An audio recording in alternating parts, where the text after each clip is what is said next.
Señora, ¿es aquí donde la bajo? Me preguntó el chofer del taxi, mientras se detenía frente a la iglesia adornada con flores blancas y un arco inmenso de rosas. Asentí con la cabeza, aunque la vergüenza me ardía en las mejillas. Ese día debía ser uno de los más felices de mi vida, la boda de mi único hijo. Pero en lugar de llegar del brazo de mi familia, orgullosa, lo hacía en un taxi barato, con el vestido arrugado y el corazón herido. Bajé despacio, sujetando mi bolso contra el pecho, y escuché de inmediato las risas sofocadas de algunos invitados. Ahí viene la mamá del novio, en taxi, murmuraban. Y mientras yo avanzaba con la dignidad que aún me quedaba, un coche lujoso se estacionaba justo delante. De él descendió Beatriz, la madre de mi nuera. Lucía impecable con un vestido de diseñador, joyas que brillaban bajo el sol, lo que más me dolió, con una sonrisa triunfante, porque había llegado en mi coche. Sí, el coche que compré con el sudor de mi frente, que guardaba en mi cochera, y que mi hijo, sin siquiera consultarme, decidió prestar para que la señora entrara como reina. Yo, la madre, llegaba en taxi. Ella, la suegra rica, llegaba en mi auto. El corazón me latía con rabia contenida. No lloré, no temblé, solo caminé despacio hacia la entrada de la iglesia. Sabía que todos estaban mirando, que algunos cuchicheaban, que otros apenas podían ocultar la burla en sus ojos. Pero también sabía que lo que se siembra con desprecio, tarde o temprano se cosecha con lágrimas. Y antes de seguir, permítanme una breve pausa. Si a ustedes les gustan las historias de justicia poética, de madres y padres que recuperan su dignidad cuando ya todos los habían subestimado, los invito a suscribirse al canal y a dejar en los comentarios desde donde nos acompañan. Porque lo que viene a continuación, les va a encantar. Me llamo Marta Salinas, tengo 72 años, y siempre me consideré una mujer fuerte, capaz de resistirlo todo. Crié a mi hijo sola, tras quedar viuda a los 39. Trabajé en 2 empleos, me privé de tantas cosas que perdí la cuenta, y nunca me quejé, porque lo único que quería era que él creciera con oportunidades. Lo logré. Andrés, mi hijo, se convirtió en ingeniero, con una carrera prometedora y un futuro asegurado.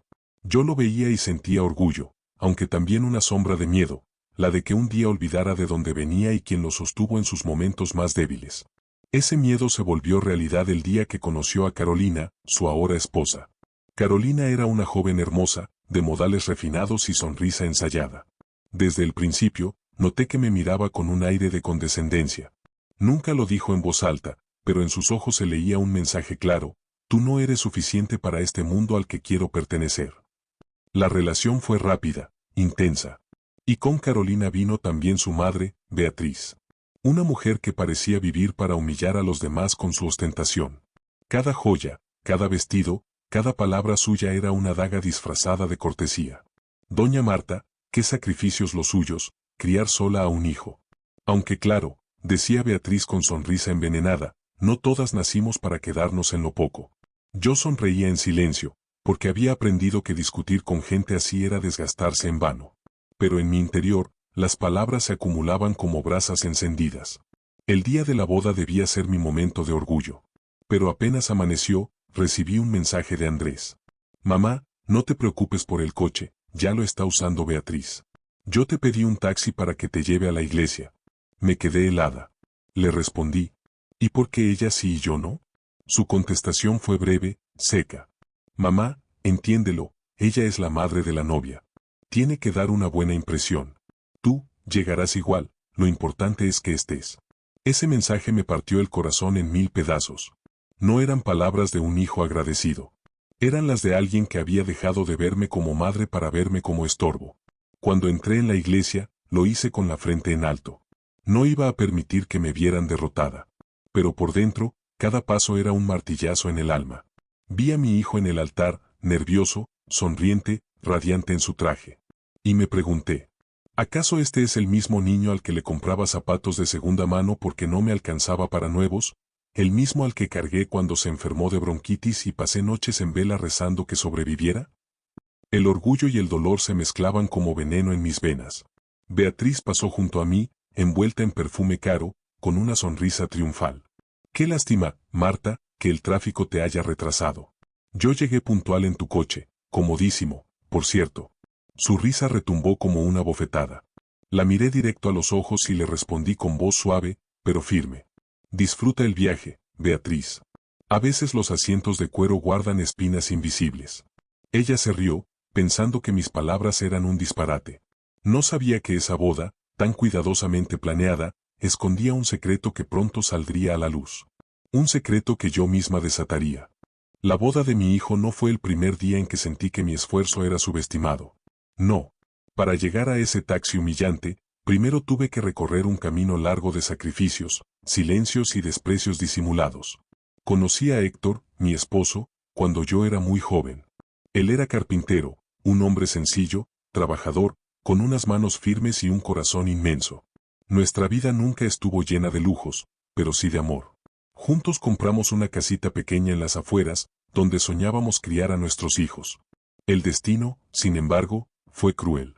Héctor enfermó de los pulmones, y por más que luchó, la enfermedad lo venció cuando Andrés apenas tenía 6 años. Ese día, mientras sostenía a mi hijo entre mis brazos, juré que jamás le faltaría nada. Cumplir esa promesa me costó lágrimas y sudor. Trabajé como costurera, limpiando casas, cuidando niños ajenos. Hubo noches en las que me acosté sin cenar, porque el dinero alcanzaba solo para la comida de Andrés. Vendí mis pocas joyas, los muebles que habían sido de mi madre, todo con tal de pagarle la escuela. Recuerdo con claridad un invierno especialmente duro. No teníamos dinero para calefacción, así que puse más cobijas en su cama y me quedé despierta vigilando que no temblara de frío. Al amanecer, lo vi sonreír y decirme: «Gracias, mamá». Ese gracias era la fuerza que me sostenía. El tiempo pasó, y Andrés creció fuerte, inteligente, con un brillo en los ojos que me llenaba de orgullo. Lo vi convertirse en ingeniero, con un futuro brillante. Cada diploma, cada logro, era para mí como un triunfo propio. Yo había puesto los cimientos, y él levantaba los muros de su vida. Pero lo que nunca imaginé fue que esos muros también me dejarían afuera. Cuando conoció a Carolina, pensé que tal vez era la mujer indicada para él. Al principio fue amable, educada, pero con el tiempo fui notando detalles. Me miraba con esa sonrisa condescendiente que es más hiriente que una palabra grosera. «Doña Marta», me dijo un día, «qué admirable lo que hizo criando sola a Andrés. Yo no podría, aunque claro, cada quien vive como puede». Era un halago disfrazado de insulto. Un «te admiro» que sonaba a «eres menos que yo». Y detrás de Carolina estaba siempre su madre, Beatriz. Una mujer de carácter fuerte, acostumbrada a ser el centro de todo. Desde que la conocí, supe que me despreciaba. «Marta, usted es buena gente», me dijo una tarde en que coincidimos en una reunión, «pero debería aprender a comportarse en ciertos ambientes. No querrá que su hijo sienta vergüenza». Me quedé callada, no por falta de palabras, sino porque no quería poner a Andrés en medio. El amor de madre es así, calla, soporta, traga lágrimas en silencio. Con el tiempo, los comentarios se hicieron más frecuentes. Carolina criticaba mi ropa. «Ay, suegra, ese vestido ya está pasado de moda. ¿No quiere que la lleve a una boutique?». Beatriz cuestionaba mis costumbres. «¿Todavía cocina usted? Qué raro, con la edad lo mejor es descansar y dejar que otros lo hagan». ¿Y Andrés? Andrés se quedaba callado. Ese silencio era un cuchillo. Lo miraba, esperando que dijera algo, que defendiera a su madre. Pero él solo bajaba la mirada o cambiaba de tema. La boda fue el escenario donde todo se juntó. Semanas antes, Carolina y Beatriz se encargaron de organizar cada detalle. Yo apenas era informada de lo indispensable. «No se preocupe, doña Marta», me decía Carolina, «usted solo disfrute». Pero no era una invitación, era una exclusión elegante. Yo no opinaba en nada, ni en la música, ni en las flores, ni en el banquete. Ellas tomaban todas las decisiones, como si yo no existiera. El día que mi hijo me mandó el mensaje del taxi fue el punto de quiebre. «Mamá, entiende, Beatriz tiene que dar buena impresión. Tú igual vas a estar en la boda». Esa frase me quemó por dentro. «Tú igual vas a estar». Como si mi presencia fuera apenas un trámite. ¿Y todo lo que hice por él? ¿Las noches de hambre? ¿Las horas cosiendo hasta que mis ojos se nublaban? ¿Las veces que trabajé enferma, con fiebre, para que no le faltara nada? Todo reducido a un taxi barato. Mientras el coche de lujo de Beatriz se deslizaba frente a la iglesia, yo recordaba cada uno de esos sacrificios. Y comprendí que la herida no era solo por un auto o por un taxi. Era por todo lo que representaba, el desprecio hacia mi esfuerzo, la indiferencia de mi hijo, la soberbia de quienes creían que yo no valía nada. Ese día, en medio de la humillación, Algo dentro de mí despertó. Una fuerza que había estado dormida por años. Y me prometí que no volvería a permitir que nadie, ni siquiera mi hijo, me tratara como un estorbo. Lo que ellos no sabían es que esa boda, tan lujosa y perfecta, estaba sostenida en algo que solo yo conocía. Un detalle que pronto les mostraría que nunca debieron subestimarme. La iglesia estaba adornada como nunca había visto, flores blancas en cada rincón, música suave de violines y un aire de lujo que parecía sacado de una revista. Yo avancé por el pasillo, intentando mantener la frente en alto, aunque sentía que cada mirada se clavaba en mí como agujas. Algunos sonreían con cortesía, otros murmuraban al oído de su acompañante. No hacía falta escucharlos para saber lo que decían. La mamá del novio llegó en taxi. Qué raro, ¿no? Me senté en uno de los primeros bancos, sola. Beatriz, en cambio, fue recibida como reina. Las damas se acercaban a elogiar su vestido, sus joyas, su perfume. Ella agradecía con sonrisas fingidas, disfrutando cada segundo de atención. De vez en cuando, giraba el rostro hacia mí, como para asegurarse de que yo veía todo. Y cuando nuestras miradas se cruzaban, su sonrisa se hacía más amplia, más venenosa. La ceremonia comenzó. Andrés estaba radiante en el altar. Yo lo miraba con orgullo y dolor al mismo tiempo, recordando al niño que alguna vez fue. Ese niño al que le enseñé a rezar antes de dormir, al que arrullé tantas noches. Ahora estaba allí, convertido en un hombre, pero un hombre que había olvidado quien lo sostuvo durante toda su vida. Cuando Carolina entró, con su vestido blanco, la gente se levantó y aplaudió. Era hermosa, no podía negarlo. Pero en sus ojos había un brillo de soberbia que solo yo parecía notar. Después de la ceremonia, los invitados fueron conducidos a un salón enorme donde se celebraría la fiesta. Luces brillantes, mesas llenas de copas de cristal, manteles de seda y un banquete interminable. Todo parecía perfecto.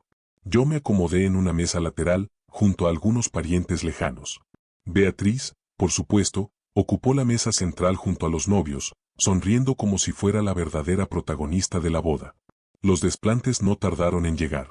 Mientras servían las primeras copas, Carolina levantó la suya y dijo con voz clara: «Quiero agradecer a mi madre, a Beatriz, por todo el apoyo, por estar siempre a mi lado y por ayudarnos a que esta boda sea un sueño hecho realidad». Los invitados aplaudieron con entusiasmo.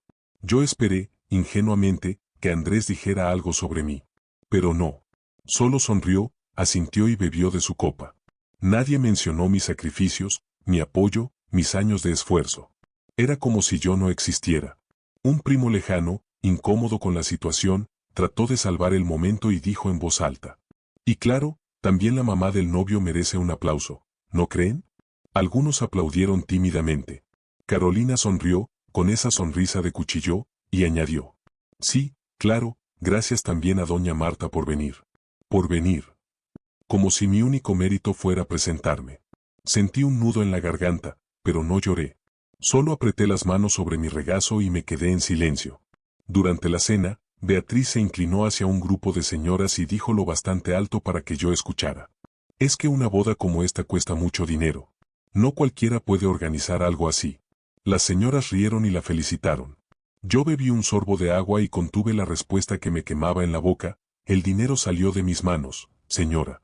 No de las suyas». Pero me callé. Porque entendí que el silencio, a veces, es más poderoso que una discusión. Y porque sabía que pronto la verdad se encargaría de hablar por mí. La música comenzó, y los novios bailaron su primer vals. Todos los miraban, emocionados. Yo también los miraba, pero no podía dejar de pensar en lo que había pasado esa mañana: el mensaje de Andrés, el taxi, la indiferencia. Me preguntaba, ¿de verdad este es el mismo hijo que prometió cuidarme siempre? ¿Qué juró nunca abandonarme? ¿Dónde quedó ese amor? Los desplantes siguieron toda la noche. Carolina evitaba sentarse conmigo, Beatriz me ignoraba como si fuera invisible.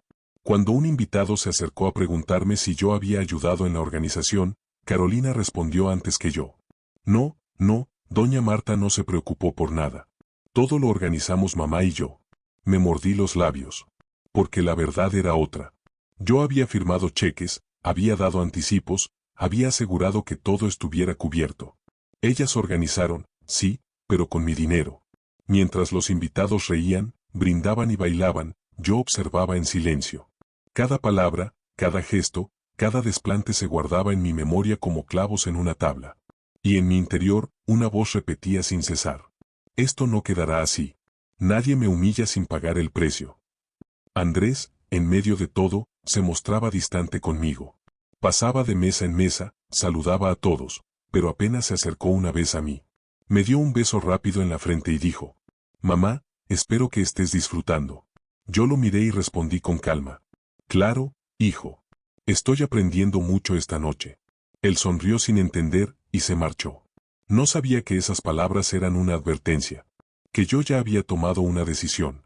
La fiesta continuaba como un sueño de lujo, pero en mi interior yo ya había despertado. Sabía que todo lo que brillaba era una mentira sostenida con mi sacrificio. Y que, si quería, podía desmoronarlo con una sola acción. Así que me quedé en silencio, esperando el momento justo. La paciencia siempre fue mi mejor arma. Mientras Beatriz brindaba y se llevaba las miradas, mientras Carolina se pavoneaba como reina, mientras Andrés me dejaba en un rincón, yo pensaba: mañana sabrán quién soy. Y no habrá taxi ni coche de lujo que pueda salvarlos de la verdad. La fiesta seguía como un desfile interminable de lujo y risas. Los invitados bailaban, las copas tintineaban, las luces iluminaban los rostros felices. Yo permanecía en mi rincón, observando, mientras en mi interior la calma comenzaba a transformarse en algo distinto: determinación. Recordé con claridad los meses previos. Carolina y Beatriz aparecían en mi casa cada semana, con carpetas llenas de catálogos y presupuestos. Me hablaban de flores importadas, de manteles finos, de banquetes con 5 tiempos. Marta, no se preocupe por nada, nosotras nos encargamos de todo, decían con sonrisas. Pero al final, siempre concluían con la misma frase: eso sí, usted firma el cheque, ¿verdad? Y yo lo hacía. Por amor a mi hijo. Porque quería verlo feliz, porque soñaba con que su boda fuera un día inolvidable. Cada peso que tenía ahorrado, cada esfuerzo de años, lo puse sobre esa mesa. La boda de Andrés no era un regalo de Beatriz, ni de Carolina. Era mía. Pero esa noche, mientras escuchaba a Carolina brindar por el apoyo de su madre, entendí que el sacrificio había sido en vano. No buscaban agradecer, sino humillar. Y lo habían logrado. Me dejaron en taxi, me apartaron de la organización, me redujeron a un fantasma en medio de mi propio esfuerzo. Lo que ellas no sabían era que todo estaba en mis manos. Que cada contrato, cada servicio, cada detalle de esa boda estaba asegurado a mi nombre. Yo había firmado. Yo tenía la última palabra. Cuando la fiesta terminó, me retiré temprano. Nadie lo notó. Carolina y Beatriz seguían brillando en el centro del salón, Andrés sonreía perdido entre los invitados. Me fui en silencio, como llegué. Pero con la decisión tomada. Al llegar a casa, abrí mi cajón y saqué las carpetas que había guardado con cuidado. Allí estaban: los contratos del banquete, el acuerdo con la floristería, el anticipo a los músicos, el documento del salón de fiestas. Todos llevaban mi firma. Todos dependían de mí. Los repasé uno por uno, como quien revisa un tesoro escondido. Y al llegar a la última página, sonreí con amargura. Creyeron que era invisible. Creyeron que podían usarme. Ahora verán lo que significa ignorar a una madre. Dormí poco esa noche. La rabia y la tristeza se mezclaban con la adrenalina de lo que estaba por hacer. Al amanecer, me puse un vestido sencillo, recogí mis papeles en un bolso y salí de casa. Mi primer destino fue el salón de fiestas. El administrador me recibió con una sonrisa, aún recordando la boda de la noche anterior. Doña Marta, qué evento tan hermoso. Felicidades. Yo asentí, sin devolverle la sonrisa. Vengo a cancelar todo lo pendiente. La boda ya se realizó, pero los pagos restantes no se harán. Él me miró, sorprendido. ¿Cancelar? Pero, le mostré los contratos. Aquí está mi firma. Yo autoricé todo. Y ahora yo decido detenerlo. Su expresión se transformó en nerviosismo. Entiendo, es su derecho. Después fui con la floristería, con los músicos, con el banquete. En cada lugar, presentaba los papeles y repetía lo mismo. Cancele lo pendiente. Yo no continuaré con los pagos. Algunos protestaban, otros se resignaban, pero todos comprendían que la decisión era mía. Al mediodía, todo estaba hecho. La boda que se mostraba como un evento perfecto se sostenía sobre mi esfuerzo, y al retirar mi mano, todo se tambaleó. Los proveedores comenzaron a llamar, primero con amabilidad, luego con exigencia. Y el teléfono de Andrés no dejaba de sonar.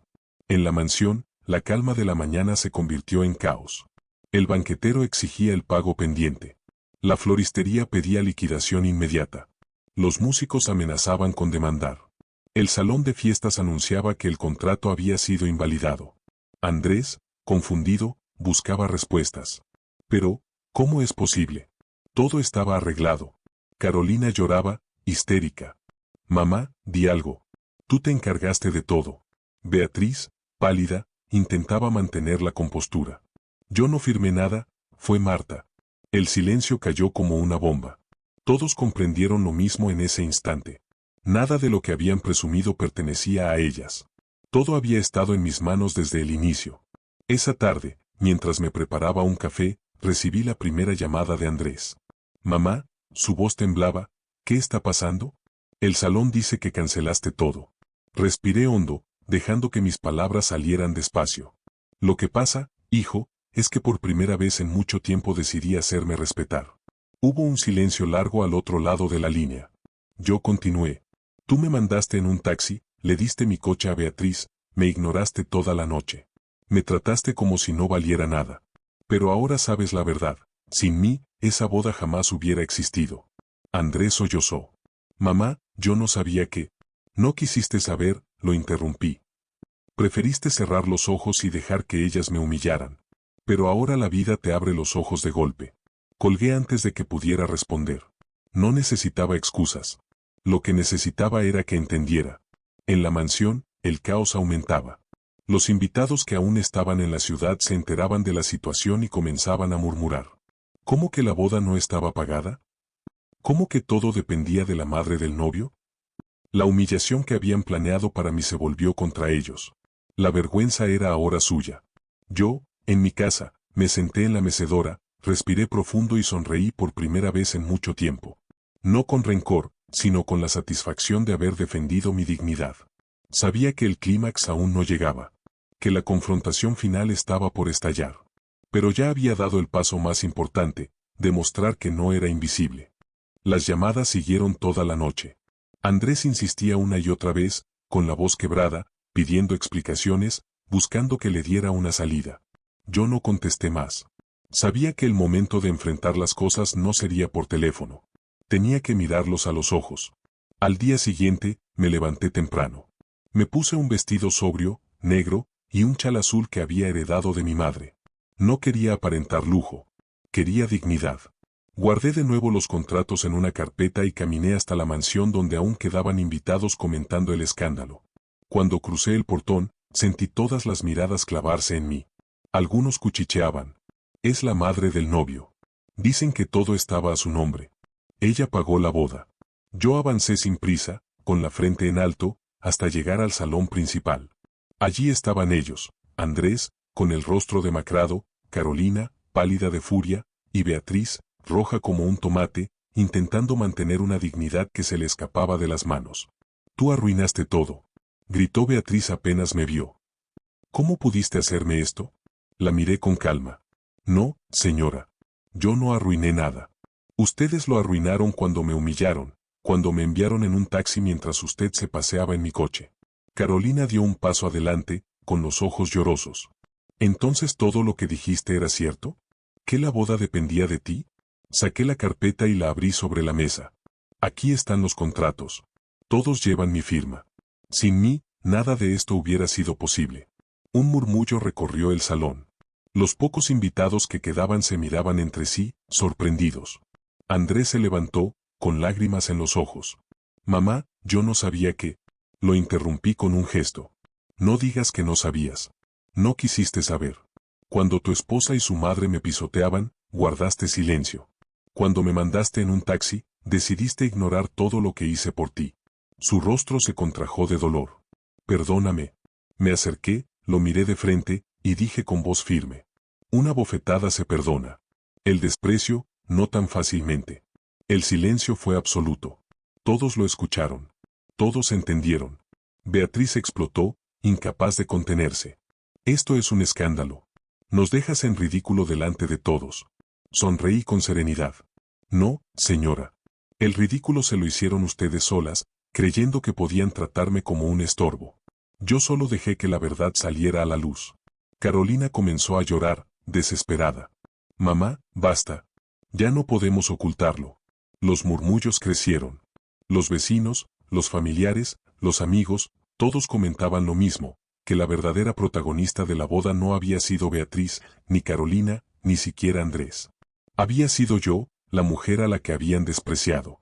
Andrés cayó de rodillas frente a mí, sollozando. Mamá, por favor, no me abandones. Me equivoqué. Me cegó el orgullo, quise quedar bien con todos menos contigo. Una lágrima rodó por mi mejilla, pero mi voz se mantuvo firme. No necesito que te arrodilles. Necesito que aprendas. El respeto no se pide, se da. Y yo no volveré a aceptar menos de ti. Él asintió, temblando, mientras Carolina lo miraba con desconcierto. Beatriz, derrotada, recogió su bolso y salió del salón sin decir más. Su figura altiva se veía encogida, como si de pronto todo su mundo de apariencia se hubiera derrumbado. Carolina la siguió, con el rostro desencajado. La mansión quedó en silencio. Solo Andrés y yo permanecimos allí, frente a frente. Mamá, susurró, ¿algún día podrás perdonarme? Respiré hondo. Tal vez. Pero el perdón se construye, Andrés. Día a día. No con palabras, sino con hechos. Le di la espalda y caminé hacia la puerta. Sentía las miradas de todos siguiéndome, pero no me importaba. Lo único que importaba era que, por primera vez en mucho tiempo, me sentía dueña de mí misma. Al salir de la mansión, la brisa fresca acarició mi rostro. El sol iluminaba el camino, y yo supe que, aunque me había dolido, había hecho lo correcto. Ya no era la madre invisible, la mujer relegada a un taxi barato. Era Marta Salinas, una mujer que había recuperado su dignidad frente al mundo. Hoy, al contarles mi historia, quiero dejarles esta enseñanza. El respeto no se negocia, ni se compra con vestidos caros o coches lujosos. El respeto se gana con amor, con sacrificios, con verdad. Y cuando alguien se atreve a negárselo a una madre, la vida siempre encuentra la manera de devolverlo. Me mandaron a la boda en un taxi. Pero yo me fui de allí con algo mucho más valioso, mi dignidad intacta, y la certeza de que nadie, nunca más, volvería a subestimarme.